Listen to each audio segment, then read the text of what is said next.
मेरी आज की कहानी का शीर्षक है जीवन में पत्नी का महत्व। एक व्यक्ति एक बाबा जी के सामने अपने पत्नी के दोष बता रहा था। बाबा जी ने उससे पूछा, तुम्हारा धोबी कौन है?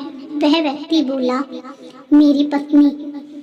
बाबा जी ने फिर पूछा, तुम्हारा बावर्ची कौन है? वह व्यक्ति बोला, मेरी पत्नी। बाबा जी ने कहा, तुम्हारे घर की साफ सफाई वाला कौन है? वह व्यक्ति बोला, मेरी पत्नी। वह व्यक्ति बोला, मेरी पत्नी। बाबा जी ने कहा, तुम्हारी और तुम्हारे माता पिता की सेवा कौन करता है? व्यक्ति बोला, मेरी पत्नी। बाबा जी ने फिर पूछा, जब तुम और तुम्हारे बच्चे बीमार हो जाते हैं, तुम्हारी देखभाल कौन करता है? तुम्हारे लिए रातों को कौन जागता है? व्यक्ति बोला, मेरी पत्नी। तुम्हारे घर और माल की हिफाजत कौन करता है? व्यक्ति ने कहा, मेरी पत्नी। बाबा जी ने कहा, तुम्हारे दुख सुख का साथी कौन है? व्यक्ति ने उत्तर दिया, मेरी पत्नी। फिर बाबा जी ने पूछा, क्या तुम्हारी पत्नी इन सब कामों का तुमसे वेतन लेती है? व्यक्ति बोला, नहीं लेती।